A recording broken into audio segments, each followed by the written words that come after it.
తల్లిదండ్రులు కావాలని మీ కలను నెరవేర్చుకోండి. హెగ్డే ఫెర్టిలిటీ సెంటర్ ద్వారా ఉచిత మొదటి కన్సల్టేషన్ పొందండి. 880747474.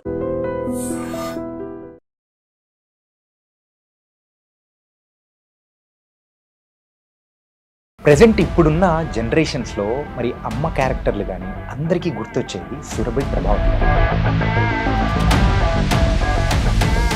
సాంబ శివ నీదు మహిమ ఎన్నటికీ తెలియదాయే. అరే మిడిల్ క్లాస్ మెలోడీస్ నుంచే ఆవిడ ప్రయాణం అనేది కూడా మొదలైంది అని అనుకుంటాను. అమ్మో నిజమే కదా, అసలు మీ జీవితాన్ని మార్చేసిందని అనుకోవచ్చు. ఖచ్చితంగా అనుకోవచ్చు. ఇంతకు మీరు బొంబాయి చట్నీ చేస్తారా?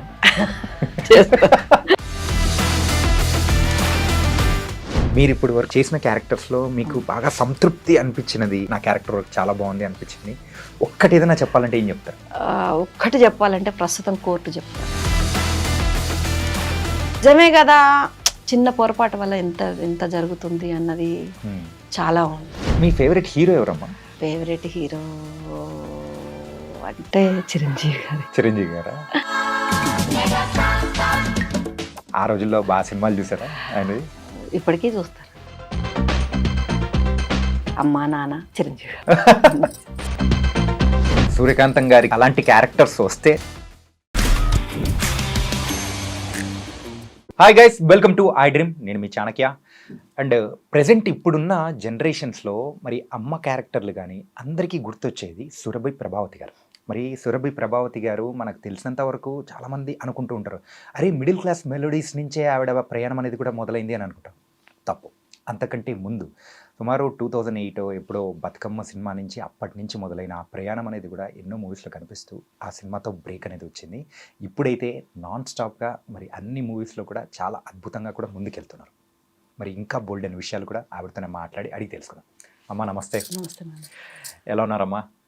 బాగున్నాను. సురభి ప్రభావతి గారు, సురభి కళాకారుల వారసురాలు.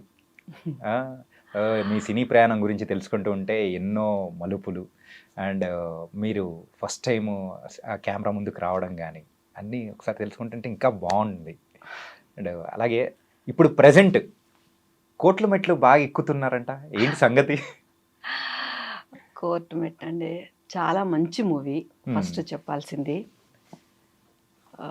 అందులో అవకాశం ఇచ్చినందుకు మా డైరెక్టర్ గారికి కానీ ప్రొడ్యూసర్ గారికి కానీ ధన్యవాదాలు. కోర్ట్ అంటే అది సబ్జెక్టు బాగుంటుంది నాన్న, సబ్జెక్ట్ బాగుంటుంది. ఖచ్చితంగా ఒక మెసేజ్ వెళ్తుంది. సినిమా నుంచి బయటకు వచ్చేటప్పుడు గుండె భారంగానే వస్తారు. ఓకే, మేము చేసినంత వరకు బాగుంటుంది. ఇప్పుడు అవసరమైనది ఇప్పుడు జనరేషన్కి చాలా అవసరమైంది. అది చెప్పకూడదు. చిన్న చిన్న పొరపాట్ల వల్ల జరిగే ఇబ్బందుల వల్ల, దానివల్ల జీవితాన్ని నష్టపోయిన వాళ్ళు చాలా ఉన్నారు. దాన్ని బేస్ చేసుకొని చేశారు. ఒక తల్లిదండ్రులకు ఇది ఒక వేకప్ కాల్ లాంటిది అనుకోవచ్చా? తల్లిదండ్రులకే కాదు, పిల్లలకు కూడా వేకప్ కాలే. పిల్లలకు కూడా తల్లిదండ్రులు నమ్మకం ఉంటుంది బాగా, తల్లిదండ్రులకి పిల్లల మీద నమ్మకం ఉంటుంది. దాన్ని పోగొట్టుకుంటున్నారు పిల్లలని చెప్పాలి. వేకప్ కాల్ అంటే అందరికీ ఒక్కసారి అమ్మో నిజమే కదా అన్న ఫీల్ వస్తుంది సినిమాలో. అది చాలా చిన్న విషయం, చాలా చిన్న విషయం, కానీ అది దాటితే ఎంత ప్రమాదం ఎంతవరకు వెళ్తుంది అన్నది ఖచ్చితంగా ఉంటుంది. ఈ మధ్యన కూడా చాలా మంది దానివల్ల బలయ్యారు కూడా. అంటే మొత్తం చెప్పకూడదు. 14వ తారీఖు మార్చి 14 రిలీజ్ ఉంది. మంచి సినిమా.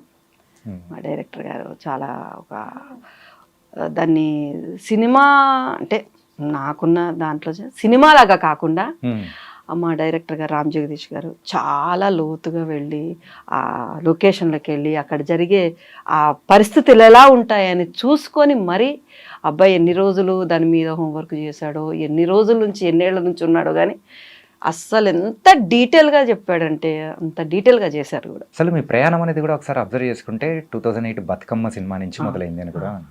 సో అట్లా అవకాశం ఎలా వచ్చింది? అవకాశం అంటే ఫస్ట్ ఆఫ్ ఆల్ మా ఫ్రెండ్స్ నాటకాలు, అప్పటి వరకు ఏం తెలియదు, నాటకాలలో ఉన్నాము. ఒకరోజు ఒక అతను మా టీంలో ఒక అతను, అక్క సినిమా ఆడిషన్ జరుగుతుంది అక్క వెళ్తావా అన్నాడు. నాకెవరు ఇస్తారా నా కలర్కి నేను అని నేను అన్నా. అక్క వాళ్ళకి నల్లటోళ్ళే కావాలక్క అన్న. అంటే కొంచెం ఆవు అన్నాను. తర్వాత వాడు నాకు తెలియకుండా తను ఫోటోలు పంపించాడు. తను ఫోటోలు పంపిస్తే వాళ్ళు ఫోన్ చేశారు. ఫోన్ చేస్తే వెళ్ళాను. వెళ్ళే ముందు కూడా అందులోకి అడుగు పెడుతున్నాను. అడుగు పెడుతుంటే అందులో ఆఫీసులో ఇలా కూడా ఇచ్చేస్తున్నారా సినిమాలో అవకాశాలు అన్నాడు. కొంచెం ఇబ్బందిగానే పోయాను. కానీ అక్కడికి వెళ్ళాక డైరెక్టర్ గారు ప్రభాకర్ గారు అసలు ఒక మాట మాట్లాడుకుని, మాకు కావాల్సింది ఇటింటేనమ్మా, నువ్వు మేకప్ వేసుకోవద్దు అన్నాడు. అప్పుడు కొంచెం నమ్మకం వచ్చింది, అంటే మనం పనికి వస్తాం అన్న నమ్మకంతో చేశాను. నెల 15 రోజులు చేసాము. డైలాగ్ ఉండదు, సినిమా అంతా కనిపిస్తుంది అంతే. అట్లా దాని తర్వాత ఇంకా మళ్ళీ చాలా రోజుల తర్వాత మహాత్మ తర్వాత అట్లా. అది బతుకమ్మ మూవీ అంటే సింధు తులని గారు యాక్ట్ చేసిన మూవీ అదే కదా? Okay okay. చాలా రోజులు ఊరికే వస్తే వెళ్ళడం, నాటకాల టైం అప్పుడు వస్తే వెళ్ళడం, ఏదైనా ఆ టైంలో నాటకాలు ఉన్నాయంటే అది సినిమా వదిలేయడం. మహాత్మ తర్వాత కూడా చాలా అవకాశాలు వచ్చాయి. కృష్ణవంశీ గారి మహాత్మ తర్వాత చాలా అవకాశాలు వచ్చాయి. మహాత్మాలో కూడా ధనరాజ్ అనే అబ్బాయి ఉన్నాడు, ఇప్పుడు కాస్టింగ్ చేస్తుంటాడు, పిల్లలకి యాక్టింగ్ నేర్పించి మామూలుగా ఇది చేస్తే ధనరాజ్ అని.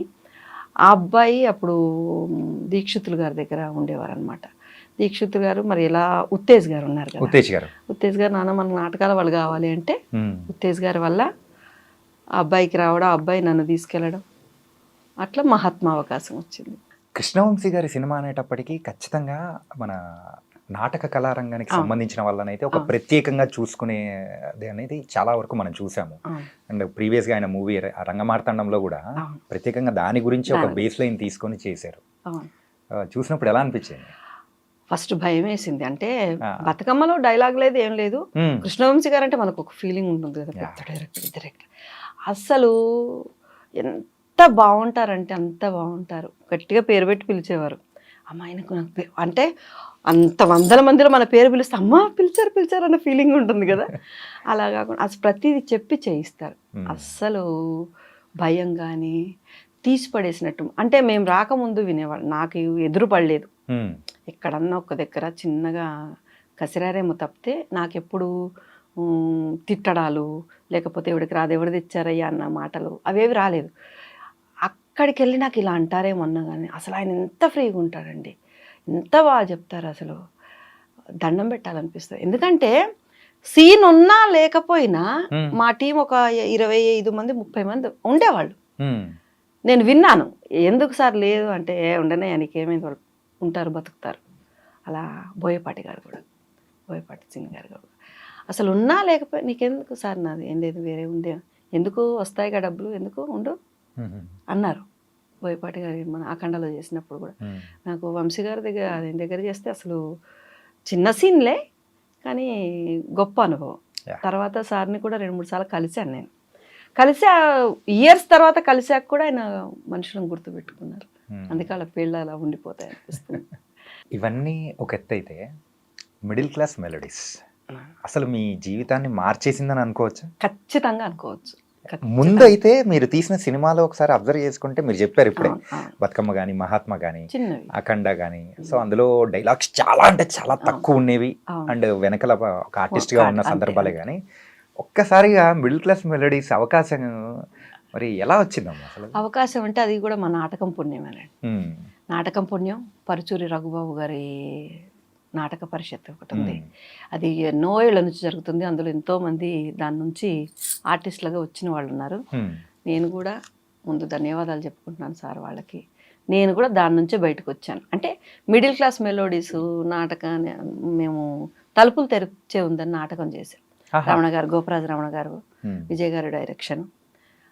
ఆ నాటకం రవీంద్ర భారతిలో జరుగుతుంటే వీళ్ళు వచ్చారు, వినోద్ గారు వాళ్ళు వచ్చారు, ఓకే, మిడిల్ క్లాస్ డైరెక్టర్ గారు వాళ్ళు వచ్చారు. చూసి అమ్మ ఇట్లా మేము మూవీ తీస్తున్నాం రండి, ఈ క్యారెక్టర్ ఆ క్యారెక్టర్ అని ఏం చెప్పలేదండి ఆయన. ఫస్ట్ మీరు రండి ఆడిషన్ తీసుకుంటానంటే అప్పటికి చాలామంది పిలుస్తుంటారు, వెళ్తాము. అంటే వెళ్ళడము, ఒక్కొక్క దగ్గర సెలెక్ట్ అయ్యి ఒక దగ్గర అవ్వకపోవడం, సరే ఏదో ఒకటి. అప్పటి వరకు అంతవరకు మనకు పెద్ద క్యారెక్టర్ వస్తుందన్న జాస్ అసలు లేదు, రావాలన్న ఆశ కూడా లేదు. ఎందుకంటే ఎంత ఇంపార్టెంట్ మనకి ఇంపార్టెంట్ ఉందా లేదా, అది ఎంత క్యారెక్టర్ అన్న కానీ చిన్నది కానీ పెద్దది కానీ కనిపిస్తుంది, మనకి ఎవడిస్తాడులే మనకి ఎవరు ఇస్తారు అన్న ఫీలింగ్ ఉండేది. ఎందుకమ్మా ఫస్ట్ నుంచి ఈవెన్ కలర్ విషయంలో కూడా మీరు అంటే మిమ్మల్ని మీరు తక్కువగా అంటే మనకంటే మహామహులు ఉన్నారు నాయన, మనకంటే అందగత్తెలు ఉన్నారు, మనకంటే ప్రతి దాంట్లో చదువులో కావచ్చు, కళలో కావచ్చు, మనకంటే చాలా ఉన్నారు. ఎక్కడో ఆయన మన కోట శ్రీనివాసరావు గారు అన్నట్టు ఇంత అదృష్టం ఉండి ముందుకు వచ్చాం అంతేగాని ఇప్పుడు మా నాటక రంగంలో కూడా గొప్ప గొప్ప వాళ్ళు ఉన్నారు. అసలు వాళ్ళు చెప్పే డైలాగ్ మనం చెప్పలేము, వాళ్ళు చేసే మనం చేయలేము, మనం చేస్తాం ఇబ్బంది పెట్టాము అని అనుకుంటున్నాను నేను ఇప్పటివరకు. మనకంటే వాళ్ళని దాటి వచ్చిందంటే మనకి ఎక్కడో ఉంది, రాసి పెట్టుందని అనుకుంటాను. ఎందుకంటే నాకు తెలుసు నేనేంటన్నది నాకు తెలుసు కాబట్టి నేను ఎక్కువ ఇదవను. వెళ్ళాను, 2 క్యారెక్టర్లు చేపించారు, పెద్ద క్యారెక్టర్ చేపించారు, ఇంకోటి ప్రెసిడెంట్ భార్య నీళ్ళలో పడి చనిపోతారు కదా ఆయన క్యారెక్టర్ చేపించారు. అమ్మ ఇట్లా అనుకుంటున్నాము ఏదైతే అది ఇస్తా అంటే సరే నాన్న అన్నాను, వచ్చేసాను. దాని తర్వాత మళ్ళీ పిలిచారు, మళ్ళీ వెళ్ళాను. అలా సెట్ అయింది. యాక్చువల్లీ అంత క్యారెక్టర్ ఉంటుందని తెలియదు నాకు. అంతకంటే ముందు మాది ఎంఎస్ చౌదరి గారు అని మీకు ఐడియా ఉంటారా, ఆయన డైరెక్షన్లో మంచి సినిమా చేశాను. మా నాటకం వాళ్ళు తన ఓన్ డబ్బులు పెట్టుకొని ఎవరి దగ్గర ప్రొడ్యూస్ చేసేది, తనే డైరెక్షన్, తనే రైటరు, తనే అన్ని ప్రొడ్యూసింగ్ కూడా, మెయిన్ క్యారెక్టర్ కూడా తన కొడుకు క్యారెక్టర్ చేసాము నాటకం. ఆదిగురు అమ్మ అని చాలా పెద్ద క్యారెక్టర్. అంటే మా నాటకాల వాళ్ళే సినిమాలు తీసి పెద్ద క్యారెక్టర్ ఇచ్చారు. అది కాకపోతే మంచి సినిమా కానీ ఎందుకో ఇంకా రిలీజ్ ఇదే కాలేదు. మనోళ్ళ కాబట్టి మనం తెలుసు కాబట్టి ఇచ్చారనుకున్నాను. కానీ ఇక్కడికి వచ్చేసరికి చేసేటప్పుడు కూడా అంత అవుతుంది అనుకోలేదు నేను. మిడిల్ క్లాస్ రిలీజ్ అదే ఓటీటీలో వచ్చిన తర్వాత రమణ గారికి ఆటోమేటిక్గా బ్రహ్మాండమైన పేరు వచ్చేసింది. ఆయన కాగానే మాకు వచ్చినట్టు మేము ఫీల్ అయిపోయాం. బాగుందమ్మా బాగుందన్నారు. 3వ రోజు 4వ రోజు నుంచి నాకు ఫోన్లు రావడం మొదలైంది. అంతవరకు నాకు లేదు బాగుంది అని. మేము ఒక ఆవిడ రాసింది, తన పేరు మనం ఈ మధ్యన మూవీ కూడా చేసాం. సారీ, ఎంతసేపు మీరు ఆయన క్యారెక్టర్ బాగుంది, ఇలా క్యారెక్టర్ బాగుంది అంటున్నారు, అందులో లేడీస్ ఉన్నారు, మీరు ఎందుకు పట్టించుకోరని పెట్టింది ఆవిడ. పెట్టి ఫలానా చేసింది, ఇలా చేసింది క్యారెక్టర్ అంటే అప్పుడు అనిపిస్తుంది ఇవన్నీ మనం చేసాము నిజంగా అనుకొని అప్పుడు ఆమెకి థ్యాంక్స్. ఇప్పుడు తరుణ్ భాస్కర్ గారి మూవీ ఒకటి వస్తుంది కొత్తది, ఓం శాంతి శాంతి శాంతి అని. అందులో మదర్ క్యారెక్టర్ అంటే హీరోయిన్ మదర్ క్యారెక్టర్ వేశారు మేడం. ఆ మేడం రాసిందనమాట. దాని తర్వాత నుంచి స్టార్ట్ అయిందబ్బా. వారం 10 రోజుల తర్వాత నాకు రికగ్నిషన్ వచ్చింది. దాని తర్వాత అమ్మమ్మని గుర్తుపట్టి నిజంగా చేసేటప్పుడు కానీ డబ్బింగ్ చెప్పేటప్పుడు కానీ ఎప్పుడు కానీ నేను ఊహించలే ఆ రేంజ్లో. అదొకటి నేను ఎప్పుడు వినలేదు. ఆయన పడుకోని సీన్ ఉంది, కాళ్ళు నొక్కే సీన్.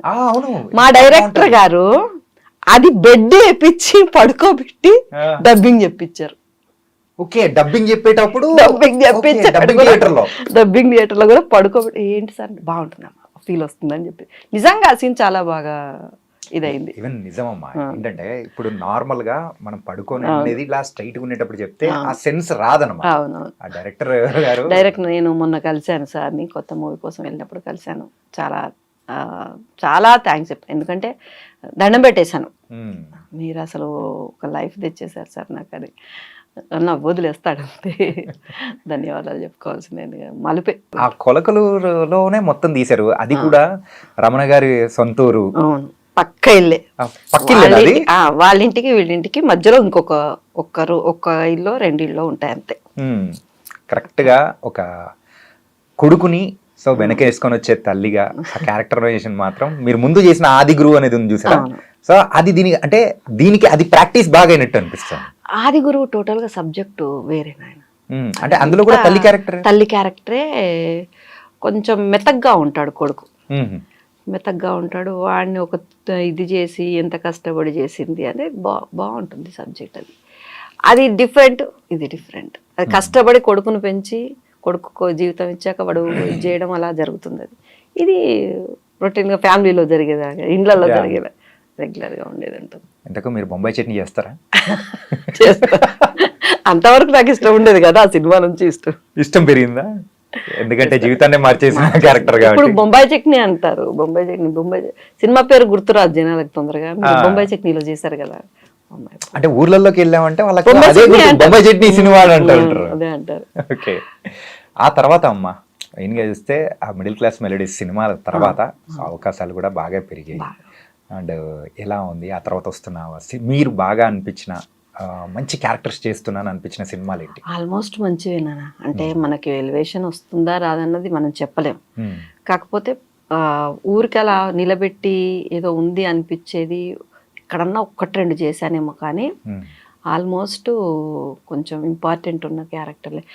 అశోకవనంలో అర్జున్ కళ్యాణం అది బాగానే ఉంటుంది, కాకపోతే కొంచెం ఎడిటింగ్లో పోయింది, కానీ అది కూడా మంచి అబ్బాయి వాళ్ళు కూడా చాలా ఇదిగా చేశారు. తర్వాత చేసినన్ని పెద్ద ఇబ్బంది ఏం లేవు, అలా ఇంపార్టెంట్ ఉన్నవే.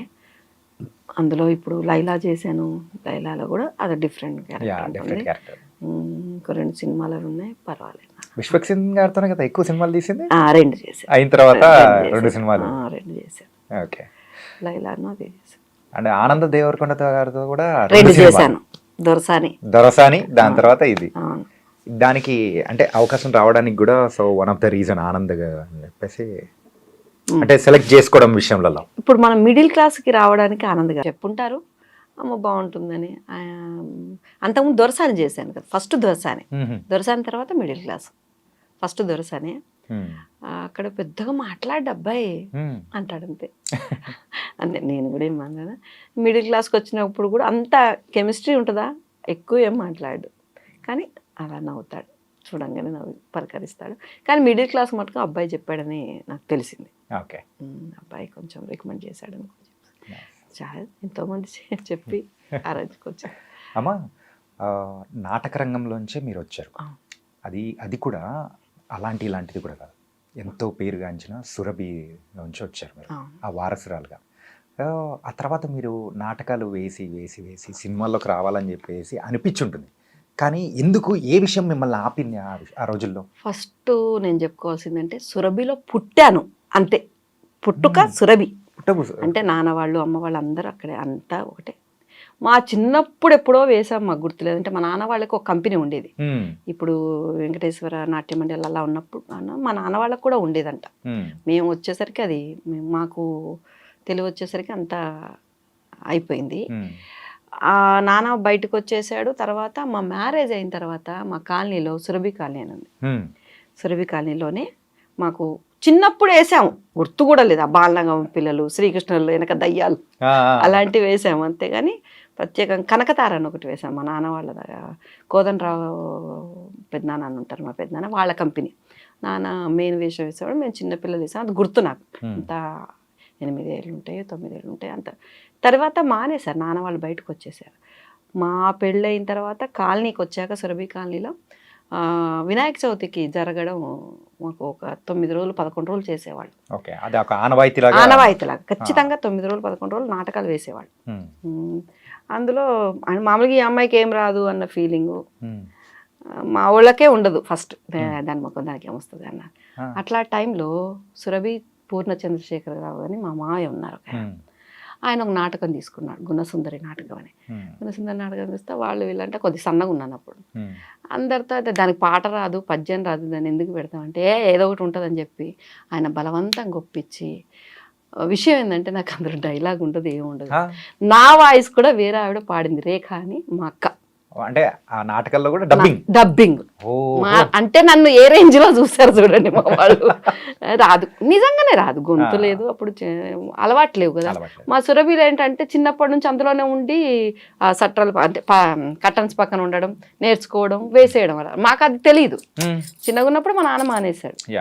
అయితే ఆయన అందరూ చెప్పుకోవాలి ఇది, ఎందుకంటే మగోళ్ళ ఉంటుంది, దానికే ఉంది, దాని ముఖం దానికి ఏం వస్తుంది. మా వాళ్ళే అంటే పూర్ణ చంద్రశేఖరరావు గారు అని ఆయన, రేఖక్క అని మా అక్క. వస్తుంది నేను పాడుతా దానికని చెప్పి, నేను ఏడిస్తే నేను చెయ్యను మా అమ్మ అంటే ఆయన కొంచెం కలివిడు ఎక్కువ, బూతులు అనేస్తాడు, బూతులతోటే మాట్లాడతాడు, కానీ ఎటువంటి కల్మషం ఉండదు మనిషికి. మీకు తెలుసు చాలా వాళ్ళ కోడలు కూడా ఈ మధ్య డాక్టరేట్ తీసుకుంది లైటింగ్లో. చాలా టెక్నికల్గా ఆయన చాలా ఆయనకు రాని వర్క్ లేదు, మొత్తాన్ని నేర్పించి ఊరికే ప్లే అలా చేశారనమాట. ఆమె పాడడం, డాన్స్ కూడా ఏం లేదు, ఇట్ట అనేసి వదిలేశారు.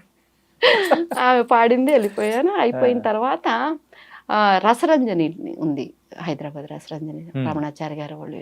ఓకే. మొదలు నాగభూషణ శర్మ గారని ఒక నాటకం చేస్తుంటే సడన్గా స్వర్ణగౌరి అని ఒక అమ్మాయి డైరెక్టర్ కూడా అయింది, మంచిగా పెళ్లి సందడి. Okay okay okay. పెళ్లి సందడి మూవీ తీశారు. మూవీ తీసిన ఆవిడ అందులో చేసింది. సడన్గా తనకి అవకాశం వస్తే సడన్గా అయిందో మరి తెలియదు నాకు. ఆ అమ్మాయి వేయాల్సిన క్యారెక్టర్ చిన్న క్యారెక్టర్. ఎవరన్నా ఉంటే చెప్పు పూర్ణ అని మా మావయ్యకి ఫోన్ చేస్తే మా మావయ్య నా ఫోటో అంటే నాటకంలో వేసిన ఫోటో. మరి 20 ఏళ్ల క్రితం 22 ఏళ్ల క్రితం అంటే ఒకసారి ఆలోచించండి ఎలా ఉంటుంది పరిస్థితి. ఫోటో పంపించారు. ఫోటో పంపించాక ఇద్దరిని తీసుకెళ్ళా. అమ్మ ఇట్లా వేషం ఉందంటే నాకేం వస్తుంది పో ముందు భయపడతాను. అసలు నేను అవుతానని కానీ చేస్తానని కానీ అంతవరకు ఏదైనా చిన్న చిన్న పనులు చేసుకున్నాను, జాబ్ చేస్తున్నాను. బలవంతంగా పోయాం, ఇద్దరం పోయాం ఆ రోజు. నేను ఇంకొక అమ్మాయి పోతే నన్ను సెలెక్ట్ చేశారు. చిన్న క్యారెక్టర్ 3 రోజులు. మదన కామరాజు కథ అని పాప క్యారెక్టర్. అందులో శ్రీజా సాధినేని గారు అని ఉన్నారు. ఆవిడ అసలు డైలాగ్ చెప్పడానికి వచ్చేది కాదు. అంటే నేను సురభి ఊరికే పుట్టాను అని చెప్పడానికి నేను ఇది చెప్తున్నాను. శ్రీజా సాధినేని గారు అని ఉండేవారు. తీస్తే అర్థమైపోద్దిగా మనకి చదవడం కూడా, చదివితే చదువుతున్నారా అని ఒకసారి విని చెప్పారు. నేను భయపడుతుంటే ఆవిడ దగ్గరుండి ఇది కాదమ్మా, అప్పటికే సీనియర్ ఆవిడ, వయసులో చిన్నవారు అయిండొచ్చు నాకన్నా కానీ నేను వచ్చేసరికి ఆవిడ సీనియర్, అప్పటికే సీనియర్. నేర్పిస్తే ఆ 3 రోజులు ఎట్లా గట్టెక్కింది. దాని తర్వాత బాగున్నావే అన్నవాడు నాగభూషణ శర్మ గారు, మొదలు నాగభూషణ శర్మ గారు. బాగుంది అనేసి ఇంకా నెక్స్ట్ ఇవ్వడం అలా స్టార్ట్ అయింది నాటక రంగం నుంచి. కాబట్టి సురభికి నేను చేసింది ఏమీ లేదు, సురభి నుంచి నేను పొందింది ఏమీ లేదు, ఒక పేరు. ఆ చెట్టు కింద ఉండడమే నా అదృష్టం, అందులో పుట్టడమే అదృష్టం. ఎన్ని నాటకాలు వేసి ఉంటారమ్మా ఇలా? నాటక ప్రదర్శనలు కానీ మొత్తం కంప్లీట్ గా చెప్పలేను నాన్న, చాలా దగ్గరగా 20 ఏళ్ళ నుంచి చేస్తున్నాను కదా. ఈ 2 ఏళ్ళు 3 ఏళ్ళ నుంచి తగ్గింది. తగ్గడం అంటే కూడా పెద్దగా ఏం తగ్గలేదు. కొంచెం బిజీ అయిపోయి కొంచెం బిజీగానే దాన్ని ఏమి ఇది చేయట్లేదు. అంటే మనం ఫస్ట్ నాటకం డేట్లు మాకు ముందు తెలుస్తాయి కాబట్టి అవకాశం ఉన్నంత వరకు వెళ్తున్నా. దీనికి ఇదే అవసరమే అదే అవసరమే కాబట్టి అంతకుముందు కొంచెం పర్వాలేదు. స్టార్టింగ్ డేస్ చెప్తూ ఉంటే భలే గమ్మత్తుగా ఉన్నాయమ్మా. అసలు నాకేమీ రాదు, నేను ఉన్నాను అని చెప్పేసి అక్కడి నుంచి ఎంతమంది అక్కడ రసరంజనిలో నన్ను ట్రైన్ చేసిన నటరాజ్ గారని, మోహన్ గారని, రమణాచారి గారు అయితే ఒక క్యారెక్టర్ వేసినందుకు చాలా మెచ్చుకున్నారు.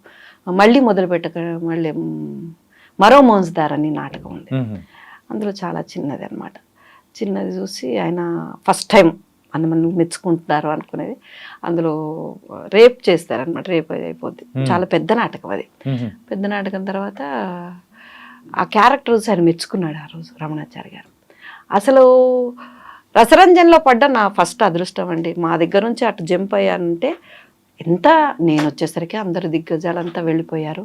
ఉన్నవాళ్ళు ఫ్రాన్సిస్ గారు, మోహన్ గారు, నటరాజ్ గారు, ఎంతమంది ట్రైన్ చేశారు అనుకున్నారు, ఎంతమంది చెప్పేవాళ్ళు అనుకున్నారు. నేను మా వాళ్ళ దగ్గర నేర్చుకున్న వాళ్ళకన్నా బయట నేర్చుకున్నదే గ్రేట్. దాని తర్వాత జమునా రాయల్ గారు, సురభి జమునా రాయల్ గారు అని శశిరేఖాపరణి అని నాటకం తీసుకున్నాను. ఇలా వెళ్తుంది, మెల్లగా వెళ్తుందని ఆవిడ ఆ నాటకం తీసుకొని నన్ను ఆవిడ పెట్టుకొని, ఆవిడకి కూడా చాలామంది చెప్పారు దాని మొఖం దానికి ఏమొస్తుంది అంటే ఇంకెందుకు నేను చేయించుకుంటానని చెప్పి ఆవిడ తిట్టేదండి. కానీ ఆ తిట్లు ఎందుకన్నది ఇప్పుడు అర్థమవుతుంది మనకి. ఎందుకు కసురుతుంది, ఎందుకు తిడుతుంది, ఎందుకు రాదని. ఏదన్నా ఒక సీన్ రాకపోయేసరికి సిగ్గుపడడం రాలేదు, చెప్పుకోవాలి. అప్పుడు బాధ అనిపించింది ఆ మాటకి. కానీ సిగ్గుపడి రాకపోయేసరికి చూసింది, చెప్పింది. ఒకసారి వచ్చి దగ్గరకు వచ్చి ఒక భయంకరమైన మాట ఉంది, నీకు రాదా, ఇబ్బంది అవుతుందని ఒక మాట అన్నది. అది చాలా భయంకరమైంది. కానీ ఆ సిగ్గుపడ్డము ఏంటి, అది ఎందుకన్నది అన్నది తర్వాత కొన్నేళ్లకు కానీ అర్థం కాలేదు. అప్పుడు ఆమెను తిట్టుకున్నాను, ఏడ్చుకున్నాను. కానీ అలా చెప్తే గానీ ఎక్కదు నాకు అన్నది ఆమెకు అర్థమైంది. అంటే ఒక సిగ్గుపడాలి. బావ దగ్గరకు వస్తాడు, బావ 20 years అది 2005లో ఇది. బావ దగ్గరకు వస్తాడు అభిమన్యుడు. వచ్చినప్పుడు ఇలా భుజం మీద చెయ్యేస్తే ఒక పులకింతతో తలదించుకోవాలి. నేను ఎడ్డిదాల్లా చూస్తున్నాను. చెప్పింది చూసి ఇంకా ఒక ఒక చాలా ఇబ్బందికరమైన మాట చెప్పింది అన్నమాట. చెప్పేసరికి ఇంత ఘోరంగా చెప్తుంది ఏంటి ఈవిడ అనుకున్నా కానీ ఆవిడ అలా ఎందుకు అన్నది. అప్పుడు జడేసుకోక రాకపోతే తిట్టేది, ఏమన్నా సర్దుకోక రాకపోతే తిట్టేది. కానీ ఇప్పుడు తెలుస్తుంది కదా, అప్పుడు తిట్టారు అని ఫీల్ అయిపోయి ఈవిడకి నేనంటే పడదు అలా అనుకున్నాను. కానీ ఆ తిట్ల వెనుక ఫలితం ఇప్పుడు తెలుస్తుంది. కానీ వాళ్ళు ఆ రోజు అలా అన్నారు కాబట్టి ఈ రోజు మనం ఇంత స్ట్రాంగ్ గా ఉన్నాం అనిపిస్తుంది. కానీ తర్వాత నన్ను ఆవిడ ఎంత మెచ్చుకుందో, ఎంత ఇది చేసిందో, మా అమ్మాయి అని చెప్పుకుంది. కానీ మిస్ అయిపోయాం, కరోనా టైంలో ఇది అయిపోయారు. అమ్మా, మీ మ్యారేజ్ అనేది నార్మల్ గా ఎప్పుడైంది? సో సినిమాల్లోకి రాకముందు 14 ఏళ్లలో అయింది నాకు మ్యారేజ్. బాల్య వివాహం అట్లా ఏం లేదు, అప్పుడు తొందరగా చేసాను, అయిపోయింది. అప్పుడున్న కట్టుబాట్లు తల్లిదండ్రుల 14 ఏళ్ళకి అయిపోయింది. ఓకే. వచ్చిన తర్వాత నార్మల్ గా ఆయన కూడా నాటక రంగంలో నాటక రంగం అంటే టెక్నీషియన్ వర్క్ లాగా చేస్తుంటారు ఆయన. కానీ మా అత్తగారు ఒకప్పుడు మంచి డాన్సరు, మంచి గాయని. ఓకే. మనకు వాళ్ళ ఇంత కూడా రాలేదు పాట కానీ ఏం కానీ. అందుకని నాకు నాటక రంగంలో అదే కుటుంబం, మా అత్తగారు సురభి అంతా చేశారు కాబట్టి ఇబ్బందులు ఏం లేవు. ఇబ్బంది ఏం లేదు. కానీ అదే ఎందుకు ఈ క్వశ్చన్ అడిగానంటే, యూజువల్గా బయట వాళ్ళు ఎవరన్నా అయితే సో ఇలా సినిమాలు ఇలా నాటకాలు అనేటప్పటికీ వద్దు అనే ఒకటి వస్తుంది ఖచ్చితంగా. ఇదే అంటే దీనికి సంబంధించిన వాళ్ళైతే అలా అండం ఉండదు. అక్కడ ఏముంటుంది ఏంటి అనేది వాళ్ళకి తెలుసు కాబట్టి అర్థం చేసుకొని పంపిస్తారు అనే ఉద్దేశంతో నేను అడిగాను. అవునవును, అది 100% ఉంది. వద్దు అన్న ఇబ్బంది ఏమి ఇప్పుడు రాలేదు, కానీ కొంచెం జాగ్రత్తగా ఉండు అంతకుమించే ఇబ్బంది ఏం లేదు. అసలు ఏ టైంకి వెళ్తామో తెలియదు, ఏ టైంకి వస్తామో తెలియదు. మా అత్తయ్య చూసుకుంది మొత్తం. గోకరాజు రమణ గారితో కూడా మీరు చేసిన మూవీ అనేది కూడా ఉంది కదా, అంతకంటే ముందు ఆయనతో ఒక నాటకం అనేది కూడా వేశారు. ఒకటిగా చాలా వేశారు. చాలా వేశారా? నేను ఒకటే అనుకుంటున్నాను. చాలా వేశారు. మాది ఇప్పుడు 18-20 ఏళ్ళ నుంచి నడుస్తుంటుంది. అదే తెలిసిన వ్యక్తితో మళ్ళీ అట్లా అంటే కెమెరా ముందనేటప్పటికి ఆ ఒక వచ్చేది ఈజీ అయిపోతుంది కదా. అవును, చాలా. అందులో ఆయన గొప్పతనం ఏంటంటే, నువ్వు చిన్న పిల్లగా పెద్ద పిల్లగా దానికన్నా పెద్దోళ్ళు కానీ చిన్నోళ్ళు కానీ ఆ ఫీలింగ్ తను రానివ్వడు. మనం మన మన మన వయసుకు వచ్చేస్తాడు ఆయన, మన వయసుకు వచ్చేస్తాడు. అవసరమైతే మనకంటే చిన్నగా అయిపోతాడు. అసలు ఏమి చెప్పనట్టే ఉంటది, కానీ మనకు ఆటోమేటిక్ ఈజీ అయిపోతుంది. తలుపులు తెరిచి ఉందని చేసేవాడు ఫస్ట్ టైం ఆయనతో పెద్ద వేషం. అంతకుముందు చిన్న చిన్న వేసాను, భయం వేసింది. మనిషి ఉంటాడు, వాయిస్ ఒక్కసారి ఓ అన్నాడంటే మనకి జల్లుమంటది ప్రాణం వాస్తవానికి. కానీ అలాంటి ఆయనతోటి రాను అసలు ఇలాగైపోయామంటే సొంత అన్న చెల్లెల్లాగా, సొంత ఇదిలాగా అయిపోయి ఆ క్యారెక్టర్ బాగుంది, తలుపులు తెరిచే ఉంటుందని అంత ఆయన మర్చిపోయేదాన్ని. ఆయన అలాగా ఉంటాడు కూడా జనాలతోటి. అసలు మామూలుగా అది ఎవరన్నా కానీ చెప్తారు, ఇదమ్మా చెప్తారు. ఇది నాటకాలు వేయడం ఓకే, కాకపోతే ఫస్ట్ టైం కెమెరా ముందుకు రావడం అనేది కూడా ఒక డిఫరెంట్ ఫీలింగ్ కదా. అంటే ఇప్పుడు నాటకాల్లో ఏంటంటే చివర్లో ఉన్న వ్యక్తికి కూడా మనకు వినిపించాలని చెప్పేసి మనం మాట్లాడే మాట తీరు కానీ అది కూడా ఒక సౌండింగ్ అనేది వేరొస్తుంది. సినిమాల్లోకి వచ్చేటప్పటికి అలా ఉండదు కదా. సో దీని నుంచి ఎలా మీరైతే దాన్ని మీరు ట్యూన్ చేసుకున్నారు? ఫస్ట్ ఒక 2 సినిమాలలో మేము కూడా అంటే అన్నారు, కొంచెం ఎక్కువ అంటే చెప్పలేక కొంచెం ఎక్కువైంది మేడం, కొంచెం దగ్గర అర్థమైంది మన ఓవర్ యాక్షన్ అంటే చెప్పారు. పాపం ఎవ్వరు కూడా తక్కువ చేసి మాట్లాడలేదండి. మిడిల్ క్లాస్ మెలోడీస్ వల్ల కలిగిన పుణ్యం ఏందన్నా ఉంటే, నాటక రంగం నుంచి అంతకుముందు నాటకానికి వెళ్తున్నామని చెప్పాలన్నా, నాటకాలు చేస్తున్నామని చెప్పాలన్నా ఒక బెరుకు ఉండేది. ఎందుకమ్మా అలాగా తెలియదు నాన్న. అంటే నాటకాల వల్ల తక్కువ చేసి మాట్లాడేవాళ్ళు అని విన్నాము. మా వరకు రాలేదు, మీ వరకు ఏం రాలేదు. కృష్ణవంశీ గారు నాటకాల వల్లనే తీసుకునేవాడు. ఆయన ఖచ్చితంగా నాటకాల వాళ్ళు కావాలని ఉత్తేజ్ గారు కానీ వెతికేవాళ్ళు. వాళ్ళు ఈవెన్ తేజ్ గారు అయితే నాటకాలు కూడా రాస్తూ ఉంటారు. ఆయన చాలా అసలు చూసారు, చాలా నాటకాలు చూసారు, చాలా మెచ్చుకుంటారు కూడా. కృష్ణవంశీ గారి దగ్గరికి వెళ్తే ధైర్యంగా చెప్పుకునేవాళ్ళు. ఇంకెక్కడికి వెళ్ళినా భయం వేసేది. కానీ మిడిల్ క్లాస్ మెలోడీస్ తర్వాత మేము నాటకానికి వెళ్తున్నాం, నాటకాలు చేస్తున్నాం, ఖచ్చితంగా చెప్తున్నాం మా నాటకం డేట్ ఉందండి అంటే ఆ గొప్పతనం ఇచ్చింది ఆ సినిమానే మాకు. అట్లా ఫస్ట్ అనేవాడు కొద్దిగా ఎక్కువైందమ్మా అట్లా రాను అనిపించుకోవాలి అని అనుకుంటున్నాను. ఇంకా అనట్లేదంటే అదే కదా, ఇప్పుడు నేను చేసిన ఆల్మోస్ట్ 1-2 సినిమాలు తప్ప ఉమ్, అందరూ బిలో 30 ఇయర్స్ పిల్లలే. ఉమ్, 35 వాళ్ళు కొంచెం అందరూ 40 లోపే అబ్బా, ఆ, 35 నుంచి 40 లోపే కాబట్టి ఫ్రీడమ్ ఉంటుంది పిల్లల దగ్గర. ఉమ్, ఫస్ట్ ఎంత మర్యాద ఇస్తారు అంటే నేను విన్నదైతే అట్లా మాట్లాడితే ఎట్లా అసలు అమ్మ అమ్మ అని ఎంత బాగా మాట్లాడతారు పిల్లలు, ఎంత బాగుంటారు అసలు. ఎవరండి జనరేషన్ పాడైపోయిందండి. సినిమా రంగంలో బాగుంది అంటున్నాను నేను ఓకే. ఖచ్చితంగా. ఇప్పుడు ప్రస్తుతానికి ఎంత మర్యాద ఇస్తారు, ఎంత బాగా మాట్లాడతారు పిల్లలు సెట్లో కానీ ఏది కానీ. ఇన్ని సినిమాలు చేస్తాను ఆల్మోస్ట్ చిన్న పిల్లలే. ఉమ్, అంటే మాకన్నా యా, పెద్దోళ్ళతో చేసింది 1-2 పెద్దోళ్ళ దగ్గర కూడా ఇబ్బంది రాలే మాకేమి. బాగుంటుంది. పెద్ద డైరెక్టర్స్ అంటే ఎవరి దగ్గర చేశారమ్మా? ఒకటి కృష్ణవంశీ గారు, కృష్ణవంశీ గారు, బోయపాటి గారు, 1-2. ఒకటి రెండు. ఓకే. ఇప్పుడు దొరసాని మహేంద్ర గారు ఉమ్, వాళ్ళు కొంచెం తక్కువనే చేసింది. ఊరికే ఏదో పెద్ద దాంట్లో వచ్చిందంటే అక్కడ అండి. దసరా అమ్మా. దసరా చేశాను. అబ్బాయి కూడా ఆడిషన్ చూసి తీసుకొని చేసిన చిన్న క్యారెక్టర్ని మంచి పేరు తెచ్చిపెట్టింది నాకు దసరా. ఉమ్, సరిపోదా శనివారం ఆ అబ్బాయి కూడా చాలా అసలు ఎంత మర్యాద ఇస్తాడు. అంతమందిని చూసుకోవడం వాళ్ళకున్న టెన్షన్లో కష్టమే, ఉమ్. కానీ మర్యాద. ఈ దసరా గురించి మాట్లాడుకున్నామమ్మా. సో దసరా కంప్లీట్గా ఏంటంటే సింగరేణి దానికి అవును. సంబంధించి అవును. చాలా రగ్గడ్. అవును. సో మీ క్యారెక్టర్ కానీ చెప్పినప్పుడు చిన్న క్యారెక్టర్ అయినా కానీ మంచి ఎఫెక్టివ్ ఉన్న క్యారెక్టర్. అవును. సో చెప్పినప్పుడు చాలా పేరు వచ్చిందన్న. ఆ. దసరా ఏంటి సరిపోదా శనివారం ఇది చిన్న క్యారెక్టర్లే కానీ మంచి పేరు వచ్చింది. ఎఫెక్టివ్ మంచిగా ఉంటుంది. అవును, అవును, చెప్పుకోవచ్చు. సో మెయిన్గా ఈ టైప్ ఆఫ్ క్యారెక్టర్స్కి ఓకే మన సురభి ప్రభావతి గారు ఉన్నారని వాళ్ళు ఫిక్స్ అయిపోతున్నారు డైరెక్టర్స్ కానీ. అలాగా గొప్పతనం అంతా నిజంగా సూపర్ అమ్మా. అయ్యో, డైరెక్టర్ గొప్పతనం అయినా మనల్ని తీసుకోవడం వాళ్ళ ఇది కదా. వాళ్ళు అంత అవకాశం ఇచ్చారు మనకి. ఫస్ట్ ఆఫ్ ఆల్ ఇచ్చేవాళ్ళు. అమ్మ చెప్పేవాడు 1-2 సార్లు చెప్పి చేసుకొని వాళ్ళ గొప్పతనం అంది. ఓకే అమ్మా, మీరు ఇప్పటి వరకు చేసిన క్యారెక్టర్స్లో మీకు బాగా సంతృప్తి అనిపించినది, అరే సూపర్ ఉంది, బాగుంది, నా క్యారెక్టర్ వర్క్ చాలా బాగుంది అనిపించింది, ఒక్కటి ఏదైనా చెప్పాలంటే ఏం చెప్తారు? ఒక్కటి చెప్పాలంటే ప్రస్తుతం కోర్టు చెప్పగలను. కోటి చెప్పాలి. ఎందుకమ్మా అంత స్పెషల్? అది హార్ట్ టచింగ్ ఉంటుంది నాన్న. కొడుకుతో చాలా ఇది ఉంటుంది ఉంటుంది. ఒకటి నిజమే కదా, చిన్న పొరపాటు వల్ల ఎంత జరుగుతుంది అన్నది చాలా ఉంటుంది. అసలు ఆ డైరెక్టర్ ఒక బిట్ చెప్పాడు. అది మేము రేపు 14 రిలీజ్ సీన్ చేస్తుండే చిన్న బిట్టు, చాలా చిన్న బిట్టు, కానీ ఆ అబ్బాయి ఎంత దాన్ని డీటెయిల్గా ఎంత చేశాడు. ఆ చిన్నతనానికి అంత ఎలా వచ్చిందో నాకు తెలియదు నాయన. నిజంగా మనకి రాని ఐడియాలు కూడా వస్తాయి. అమ్మ ఇది బాగుంటుంది అని చిన్న బిట్ బాగా నచ్చింది. తర్వాత ఇంటింటి రామాయణం చేశాను నరేష్, పెద్ద నరేష్ గారితో. అది మంచి మూవీ, మంచి క్యారెక్టర్. అవన్నీ అలా వెళ్ళిపోతుంటాయి. కానీ అక్కడ ట్విస్ట్ తెచ్చేది మీరేగా, పోయిందని చెప్పి వేసేది మీరేగా. అదొకటి. సురేష్ గారు కూడా థ్యాంక్ యూ చెప్పాలి. చాలా మందిని చూసి ఫస్ట్ సెలెక్ట్ చేశారు.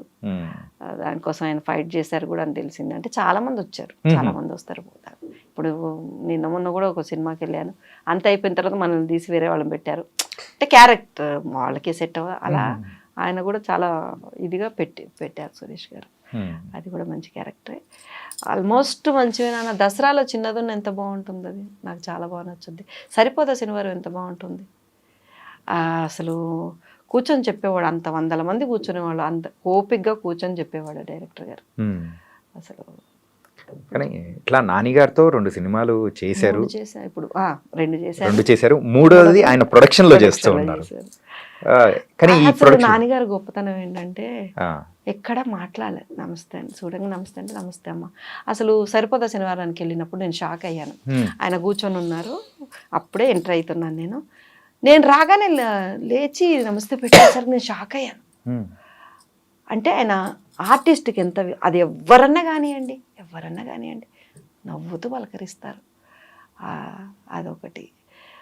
దసరా సినిమా అయిన తర్వాత మామూలుగా వస్తుంది పేరు, మామూలుగా అందరు అంటున్నా. ఆయన కొన్ని ఇంటర్వ్యూలలో, చాలా ఇంటర్వ్యూల తర్వాత ఒక ఇంటర్వ్యూలో చెప్పాడు ఆయన దావత్ చేసే ఇంటర్వ్యూ అని ఉంది. అందులో ప్రత్యేకంగా చెప్పారు ఆయన నా గురించి. ఆయనకి చెప్పాల్సిన అవసరం లేదు కదండి. ఫస్ట్ ఆఫ్ ఆల్ నాదంత వేషం కాదు, అందులో చిన్న వేషం. గుర్తు పెట్టుకొని రిలీజ్ అయిన తర్వాత కొన్ని రోజుల తర్వాత చెప్పారు ఆ మాట. అంటే ఆయనకి ఎంత గుర్తుంది మనిషి మీద. ఆర్టిస్ట్కి చాలా విలువిస్తారండి ఆయన, చాలా విలువిస్తారు. సెట్లో కూడా చూస్తుంటాం కదా, అక్కడే ఉంటారు, అక్కడే చేస్తుంటారు, ఏదో చెప్తుంటారు, చేస్తుంటారు. ప్రతి ఒక్కళ్ళకి ఏదన్నా ఇబ్బంది ఉంటే మీకు ఇది ఇబ్బంది ఉందా, ఇది మార్చుకోండి, ఇలా ఉండండి అని చెప్తారు. అంటే ఆల్మోస్ట్ అందరూ అలాగే ఉన్నారు. ఈయన కొంచెం చూస్తే కొంచెం బాగుంటుంది, అంటే ఇంకొంచెం మన వ్యక్తి అని అనుకునేలాగా మన ఫీలింగ్ అనేది వచ్చేస్తూ ఉంటుంది. రీసెంట్ గా ఆయనది ఒక కొత్త టీజర్ రిలీజ్ అయింది, చూసారా? ఎలా అనిపించిందమ్మా?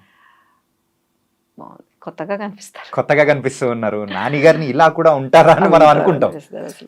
ఏంటంటే ముందు దసరా సినిమాలోనే ఆయన లుక్, ఆయన చూసేటప్పటికి ఏంటిది నానినేనా అని అనిపించేలా ఉంది. ఇందులో ఎంత కష్టపడ్డారండి అందులో. మాదేముంది, ఒక సైన్ చేసేసి వచ్చి కూర్చునేవాళ్ళు, తెల్లారుదులు వాళ్ళు అక్కడే ఆ దుమ్ములోని అలాగే ఉండేవాళ్ళు. అది అసలు గ్రేట్. ఇప్పుడు అంత స్టార్డమ్ పెట్టుకొని చేస్తున్నారంటే గ్రేటే కదా. అంటే తర్వాత కొంతమంది విసుక్కుంటారు, అలా కూడా లేదండి, అలాగే ఉండేవాళ్ళు. అలాగే కీర్తి గారు ఎంత బాగుంటారు. ఎలా ఉంది కీర్తి? అసలు అమ్మాయి హీరోయిన్ విషయం మర్చిపోద్ది మా పక్కన ఉంటే. ఆవిడ అలాగే ఉంటుంది. మేము కూడా నాని గారితో కంటే ఎక్కువ కీర్తి గారితోనే ఉంది, తనతోటే ఉంది. తక్కువ రోజులు చేసాం కానీ ఉన్నది బాగా మాట్లాడుతాం. మంచి టీం అది. అంతకంటే ముందు మహానటి తీశారు ఆవిడ. సో మహానటి తర్వాత మళ్ళీ సో మధ్యలో ఉన్న క్యారెక్టర్స్ లో ఇదొక క్యారెక్టర్. ఎలా అనిపించింది? మహానటి అంటే మేము ఫస్ట్ భయపడ్డాం. నిజంగా మహానటి అమ్మాయి, నిజంగా మహానటి. నటన మహానటియే, మనసు మహానటియే. నిజంగా అంత చేసిన తర్వాత ఆటోమేటిక్గా కొంచెం గర్వం లాంటిది అదేం లేదబ్బా. ఎంత బాగుంటారు, అందరూ బాగుంటారు. నేను అనిపిస్తుంది విన్నది వేరు, అక్కడ ఉన్నది వేరు అనిపిస్తుంది. కరెక్టే అమ్మా. మనం విన్నది అది నిజమైండొచ్చు లేదా అబద్ధమైండొచ్చు, కానీ చూసేది అది నిజమా అబద్ధం అనేది మనకు అర్థమైపోతుంది. చూడడానికి దూరం నుంచే కొంచెం ఇబ్బందిగా కనిపిస్తారు. అంటే కోపం, అమ్మో తిడతారేమో, ఏమన్నా విసుకుంటారు, మనం తక్కువ అంటే అట్లా అట్లా అసలు ఎంత కలబడి మనమే తప్పుగా అనుకున్నాం అనిపిస్తుంది. ఖచ్చితంగా అనిపిస్తుంది. అందరూ అంతే అబ్బా, అందరూ అంతే. సినిమా ఇండస్ట్రీ గురించి మీరు ఇందాక ఒక మాట అన్నారమ్మా, ఏంటంటే ప్రెసెంట్ ఇప్పుడున్న జనరేషన్ అయితే ఆ వర్క్ అంటూ కూడా వాళ్ళ ప్రొఫెషనలిజం అంతా చూస్తూ ఉంటే చాలా ముచ్చటగా ఉంది. చాలా అంటే ఎలా చెప్తున్నారమ్మా అంత పర్ఫెక్ట్గా? ఇప్పుడు మామూలుగా మన నాటకాలలో స్క్రిప్ట్ ఇస్తారు, ఒక 4-5 రోజులు చదువుతాం, ఒక 10-15 రిహార్సల్ చేస్తాం. అది వంట పట్టడానికి కూడా ఒక 2-3 ప్రదర్శనల తర్వాత కానీ మనలోకి జీర్ణం అవ్వదు. అలాంటిది ఫస్ట్ డేనే మనకు ఆ క్యారెక్టర్ జీర్ణం చేస్తున్నారంటే వాళ్ళంతా వర్కౌట్ చేసి ఉండాలి, ఎంత హోంవర్క్ చేసి ఉండాలి, ఎన్నేళ్ళ డీటెయిల్గా చెప్తుంటే నాకు అనిపిస్తుంది ఈ ఐడియా మనకు రాలేదే, ఇంతగా ఆలోచించాడంటే ఎన్ని రోజులు కృషి చేసి ఉంటారు. చాలా కష్టపడుతున్నారు నాన్న, అసలు తేలిగ్గా ఎవరికి అవ్వట్లేదు, చాలా కష్టపడుతున్నారు, మామూలుగా కష్టపడట్లేదు. ఎందుకంటే ఆ ఇస్త్రీ పెట్టే సీన్ ఉంటుంది ఒకటి, అదే కోర్టులో, అది చెప్పాను కదా ఇప్పుడు, దానికి చేయడం కానీ దానికి లింక్ నేను అనిపిస్తుంది అంత సినిమా పరిజ్ఞానం లేదు కాబట్టి దీని తర్వాత ఇది వస్తుంది, దీని తర్వాత ఇది వస్తుంది అన్న వాళ్ళన్నీ ఎన్ని బుర్రలో పెట్టుకోవాలి. చిన్న వస్తువు నుంచి ఏడీస్ కానీ మీ రచయితలు కానీ ఎంత కష్టపడితే ఒక క్యారెక్టర్ మనకి ఎక్కిచ్చారు, మనం బాగా చేసాము అంటే అది 90% డైరెక్టర్కి రైటర్కే పోతుంది. మనలో ఎక్కించాలంటే వాళ్ళు ఎంత మనకి ఇచ్చేయాలి, వాళ్ళకి ఎంత అర్థం కావాలి, దానివల్ల ఎంత ఎన్ని రోజుల పని ఉంటుంది, ఎన్ని రోజుల మానసిక వేదన ఉంటుంది. ఫస్ట్ డే నిండుకు వస్తాడు డైరెక్టర్, 10 రోజుల తర్వాత చూడండి పీక్కుపోయి గడ్డం పెరిగిపోయి అలా ఉంటారు. ఏనాయన అంటే ఏదమ్మా అలా అనిపిస్తుంది. ఎంత కష్టపడి ఉంటారు పిల్లలు ఒక్కదానికోసం, మనం కూడా దాన్ని నిలబెట్టుకోవాలి. కానీ చూస్తూ ఉంటే మాకు అనిపిస్తుంటుందమ్మా, ఒకనొక టైంలో సినిమా ఇండస్ట్రీ అనేటప్పటికీ ఎవరైనా కానీ రావడానికి కానీ భయపడుతూ ఉండేవాళ్ళు, అమ్మాయిలు మెయిన్గా. కానీ ఇప్పుడున్న సిచ్యువేషన్స్ ఏంటంటే ఆ ప్రొఫెషనలిజం అనేది కూడా చాలా వరకు పెరిగింది. వర్క్ వర్క్ వర్క్ సినిమా సాధించాలనే ఆ కసి అందరిలో కనిపిస్తూ ఉంటే చాలా బాగా అనిపిస్తుంది. అరే మీ ఫేవరెట్ హీరో ఎవరమ్మా? ఫేవరెట్ హీరో అంటే చిరంజీవి గారు. చిరంజీవి గారా? చిరంజీవి గారు ఆ రోజుల్లో బాగా సినిమాలు చూసారా ఆయనది? ఇప్పటికీ చూస్తాను, ఇప్పటికీ పాటలు వింటాను. తెలీదు ఆయన అంటే అమ్మ నాన్న చిరంజీవి గారు అలా ఉంటుంది. అంత అభిమానం. మరి ఆయన యాక్ట్ చేసిన మూవీస్ లో మీకు ఏదైనా అవకాశం కానీ అట్లా ఏమన్నా వచ్చిందా? రాలేదు, దానికోసం ఎదురు చూస్తున్నాను. ఏదొచ్చినా చేసేస్తాను. ఏదొచ్చినా ఏరుస్తారా? ఏదొచ్చినా చేసేస్తాను. చూడలేదు ఇంతవరకు నేను ఆయన. అదో బెంగగా ఉంది నాకు. చూడలేదా అసలు? సార్ను చూడలేదు, అవకాశం కుదరలేదు ఇక్కడ. ఓ, మీకు శ్రీకాంత్ వదిల గారు కొంచెం పరిచయమే ఉంది కదా, ఆయనతో చేసిన ఆల్రెడీ సినిమాలు చేశారు. ఏదో కొంచెం కాస్త రికమెండేషన్ పెట్టండి, నెక్స్ట్ సినిమా ఆయనతోనే కదా. చూడాలి, ఏదో ఒకటి చిన్నగా కల్పించండి శ్రీకాంత్ గారితో ఒక్క మాట ఏంటి అయిపోద్ది. అదే చూడాలి. సూపర్ అమ్మా. అంటే మరి హీరోయిన్స్ విషయం వచ్చేటప్పటికి? హీరోయిన్ విషయం నాకు సూర్యకాంతం గారు అంటే ఇష్టం అండి. సూర్యకాంతం గారు? అమ్మ ఇదేంటమ్మా, అసలు ఎక్స్పెక్ట్ చేయలేదు ఆన్సర్ అయితే. ఇప్పుడు మహానటి గారు సావిత్రి గారు అంటే అందరికీ ఇష్టం. ఆవిడ ఇష్టం లేనిది అస్సలు ఎవరికీ ఉండదు. ఆవిడ నుంచి ఏం చేస్తే బాగుంటుంది, ఆవిడ ఎంత టైం తీసుకుంటుంది, ఇలాంటివి చూస్తుంటాం. కానీ సూర్యకాంతం గారు అంటే చాలా ఇష్టం నాకు. ఆ బాడీ లాంగ్వేజ్ రాదు, ట్రై చేస్తుంటాను కానీ ఎప్పుడన్నా వస్తే వేషాలు ఎవరైనా ఇస్తే చేయాలని ఉంటుంది బాగా. కానీ ఆవిడ డిక్షన్ భలే ఉంటది,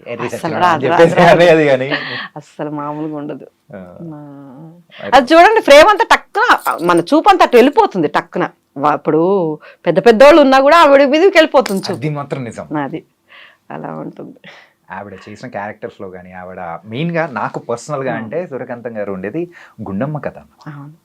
ఎన్నిసార్లు చూసినా మళ్ళీ మళ్ళీ ఆవిడ కోసమైనా చూడాలనిపించేలా ఉంటది. అదొకటి.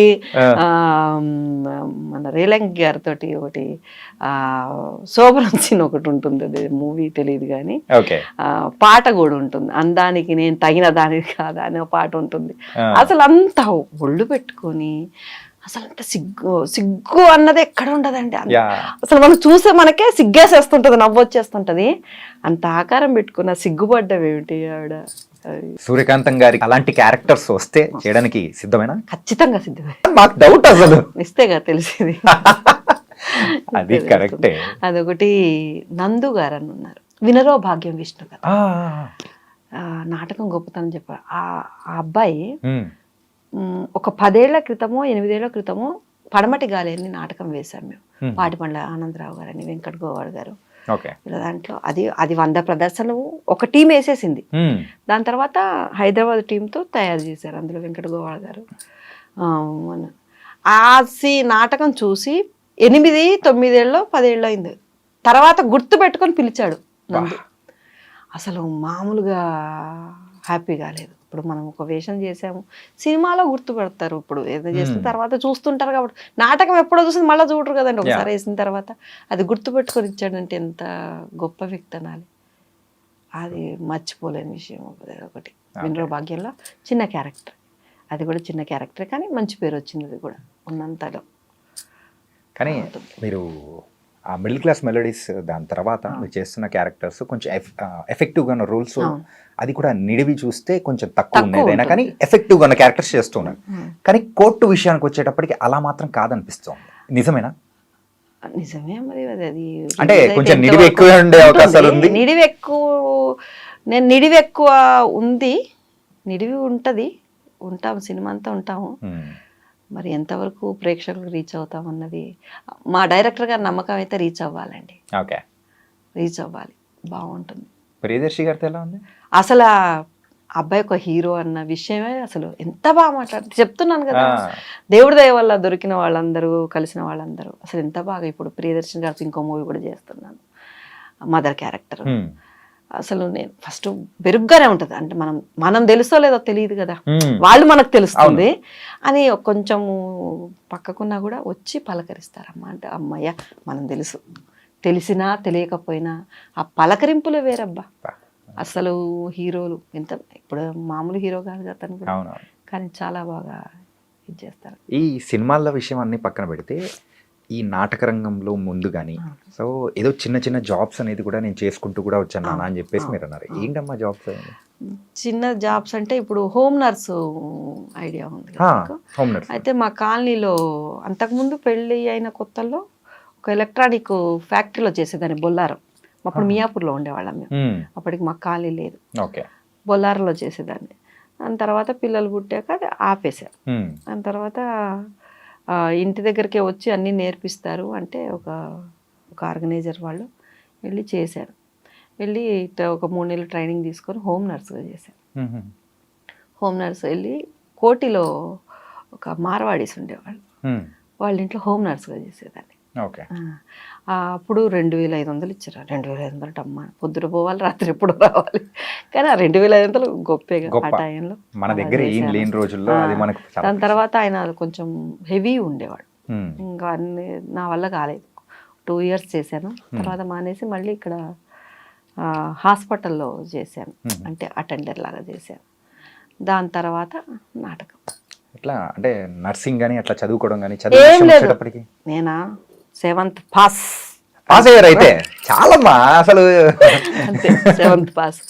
కొంచెం ఈ నాటకం గురించి కానీ డైలాగ్స్ గురించి హెల్ప్ చేశారంటే మా నాటకం వాళ్ళే అండి, నాటకం వాళ్ళే. మా అమ్మగారు 10th ఫెయిల్ అమ్మా. 10th pass. పాపం మా అమ్మ అనుకుంటది ఇప్పుడన్నా ఎగ్జామ్ రాయాలరా అని చెప్పేసి అంటుంటది. నేను ట్రై చేశాను కానీ అవ్వదా. ఓకే, కానీ చాలా బాగుందమ్మా. అండ్ డబ్బు విషయం వచ్చేటప్పటికి మెయిన్గా, సో మీలాంటి పెద్దవాళ్ళు చెప్తే ఇంకా బాగుంటుందనే ఉద్దేశంతో అడుగుతున్నా. డబ్బు అనేది ఎంత ముఖ్యం? ముఖ్యమే, డబ్బే ముఖ్యం కాదు. డబ్బే ముఖ్యం కాదు, ముఖ్యమే కాదనట్లేదు. ఖచ్చితంగా అవసరాలు ఉంటాయి, నెల తిరిగేసరికి టకటకటక వచ్చేస్తాయి, ముఖ్యమే. అట్లానే పరిగెత్తంత లేదు మాకు, అవకాశాలు లేవు. అవకాశాలు అంటే వస్తున్నాయి, సరిపోతుంది, ఇబ్బంది లేదు. డబ్బు ముఖ్యమే, డబ్బే ముఖ్యం కాదు. ఎప్పుడు ఏదైతుందో తెలియట్లేదబ్బా. ఉండాలి, పెద్దవాళ్ళు చెప్పినట్టు ఉండాలి, అవసరానికి ఉంచాలి, కానీ అదే రాదు. ఓకే, ఇబ్బంది లేదు, వెళ్ళిపోతాం. ఓకే, మరి ఆర్థిక పరంగా ఏమైనా ఇబ్బందులు పడిన సందర్భాలు కానీ ఉంటాయి కదా నాన్న, ఉంటాయి. ఓ అని ఏడ్చే అంత ఇబ్బంది లేదు. నాటక రంగం చాలా ఇచ్చింది ఆయన, సినిమా రంగం ఒక స్టేటస్ ఇచ్చింది. సినిమా రంగంలో ఉన్నాయి, డబ్బులు వస్తాయి, అవి ఎలా వస్తాయో అలాగే పోతాయి కూడా, అంతే కదా. ఇప్పుడు ఇది 2,000 వస్తే సరిపోయేది, నెలకి 5 ప్రదర్శనలు వేసామంటే 10,000, ఆహా అబ్బా అనుకునేవాళ్ళం. ఇప్పుడు నెలకి 1,00,000 వస్తున్నా కూడా రాని కావాలి అనిపిస్తుంది, అదేంతో తెలియదు. మరి నాటక రంగంలో ఉన్నప్పుడు అప్పులు ఉండేవి, ఇబ్బంది పడే అప్పులు లేవు. నా కుటుంబాన్ని పోషించింది, నా పిల్లల్ని పెద్ద చదువులు కాకపోయినా ఇబ్బంది లేకుండా పోషించింది. నా ఇంట్లో ఎవరికైనా బాగాలేకపోతే నాటకమే కాపాడింది. మా అమ్మాయి పెళ్లి చేసింది నాటకమే, ఆల్మోస్ట్ నాటకమే, నాయన మొత్తం నాటకమే. కొద్దిగా ఏమన్నా ఇప్పుడు వస్తుంది కాబట్టి నాటకమే బతికిచ్చింది, నాటకమే బతికిస్తుంది. సినిమా ఏంటంటే అదో సపోర్ట్, ధైర్యంగా ఉండగలం. నాటకం బతికిస్తుంది, సినిమా అమౌంట్ ధైర్యాన్ని ఇస్తుంది. నాటకాలు అండ్ జీవితము, సినిమాలు ఇలా అన్నీ చూస్తూ మరి ముందుకెళ్తున్నారు. అలాగే మీకు నచ్చిన క్యారెక్టర్ అంటే, సో ఇలాంటి క్యారెక్టర్ నేను చెయ్యాలి, నేను చేయగలుగుతాను అని అంటే చెప్పాలనుకుంటే ఏ క్యారెక్టర్ చెప్తారు మీరు? అంటే దీంట్లో ఫస్ట్ గోపరాజు విజయ్ గారికి ధన్యవాదాలు చెప్పుకోవాలి. ఎందుకంటే జనరల్గా నేను ఒక 15 ఏళ్ళు 10 ఏళ్ల క్రితం వరకు 12 ఏళ్ల క్రితం ఏ క్యారెక్టర్ వస్తే ఆ క్యారెక్టర్ మన కోసం రాసేవాళ్ళు కాదు. పద్య నాటకంలో కులశేఖర్ గారు ఉన్నారు, ఈ మధ్యన కాలం చేశారు. ఆ పద్య నాటకంలో ఆయన ఇచ్చినన్ని క్యారెక్టర్స్ నాకు ఎవరు ఇవ్వలేదు. ఆయన రాసేవాడు కూడా. ఒక పేరు వచ్చింది పద్య నాటకం అంటే ఆయన గొప్పతనమే, ఒక డిసిషన్ వచ్చిందంటే ఆయన గొప్పతనమే. అలాగే సోషల్లో చాలా నాటకాలు చేశాను, రసరంజన వాళ్ళవి చేశాను. మన జమ్మలవడక రమణ గారు అని ఆర్టీసీ వాళ్ళు ఉన్నారు, ఆయన కూడా ఆయన ఫస్ట్ నుంచి కూడా ఇవ్వడం అదొక ఇదైంది. బజరప్ప గారని ఒక డిక్షన్ నేర్చుకున్నాను, బజరప్ప గారని ఏజీ ఆఫీసు, ఆయన పెద్ద అయిపోయారు. అక్కడ నుంచి ఇప్పుడు మనకంటూ ఒక క్యారెక్టర్ రాపియడం, ఈ క్యారెక్టర్ చెయ్యాలి ఛాలెంజ్గా అంటే గోపరాజు విజయ్ గారికి చెప్పాలి. ఎందుకంటే ప్రతి సంవత్సరం కొత్తగా తీసుకుంటారు. ఏ క్యారెక్టర్ అయితే బాగుంటుందని ప్రత్యేకంగా రాయిస్తారు. ఆయన రాయగలడు, చెప్పగలడు, చేసి చూపించగలడు, అన్నీ ఉన్నాయి మా డైరెక్టర్ గారికి. అదే ఇప్పుడు కొత్తది తలుపులు తెరిచే ఉందని చెప్పాను ఇందాక కదా, చెప్పారు. అది అద్భుతమైన క్యారెక్టర్. ఇప్పుడు రైల్వే జనరల్ బోగీల మీద ఒక ఇది చేస్తున్నామండి. అది మాకు ప్రొడక్షన్లు వస్తున్నాయా రాలేదా అన్నది తర్వాత విషయం, కానీ మనకు తృప్తిగా ఉంది. అంటే ఇంతసేపు మనం వాడుకోవడం కదా, ఏమైనా చెప్పాలన్నది. చెప్పాలి. ఆయన నాటకం తీసుకునే రోజు కూడా, అమ్మ ఇది కమర్షియల్ కాదు నాటకం, అందరిని కూర్చోబెడతారు, ఏదైనా ఉందంటే అందరిని కూర్చోబెట్టి చెప్తారనమాట. ఉన్న టీంలో ఎంతమంది ఉంటామో అంతమందిని కూర్చోబెట్టి కథ వినిపించి చెప్తారు. అలాగే ఇది కమర్షియల్ కాదు, సమాజానికి అవసరమైంది. అంటే మనం ట్రావెల్ చేసి జనరల్ బోగిలో పడే ఇబ్బందులు, జనరల్ బోగిలో ఎంతమంది ఎలా అవుతున్నారు అన్నది ఉంటుంది. అసలు మామూలుగా ఉండదు నాటకం. సినిమా రంగ పరంగా అంటే సినిమాల్లో ఈ క్యారెక్టర్ అయితే నాకు సూపర్గా చెయ్యాలని ఉంది, ఎవరైనా ఇస్తే మాత్రం అద్దరు కొడతాను అని. సూర్యకాంత్ గారేనా? నేను ఇంకా వేరేది ఏమైనా చెప్తారేమో అనుకున్నా. సూర్యకాంత్ ఇప్పుడు ఏడ్చేవి చేస్తున్నాను కాబట్టి మామూలు ఊరికే అనే ఏడిపించేది కావాలంటారు. అది బాగుంటుందండి. మనం ఏడ్చి ఎదుటోళ్ళని ఏడిపించే కన్నా తిట్లు తినేది బాగుంటుంది. ఏదైనా క్యారెక్టర్స్ కూడా పేర్లు కూడా నార్మల్ రాదమ్మా. సగం సూపర్ అమ్మా. తనకైతే బోల్డ్ అనే విషయాలు అనేది కూడా మాతో షేర్ చేసుకున్నారు. అండ్ తొందరలో మీకైతే ఒక గయ్యాలి క్యారెక్టర్ రావాలని మనస్ఫూర్తిగా కోరుకుంటున్నాము. Thank you thank you so much. Thank you.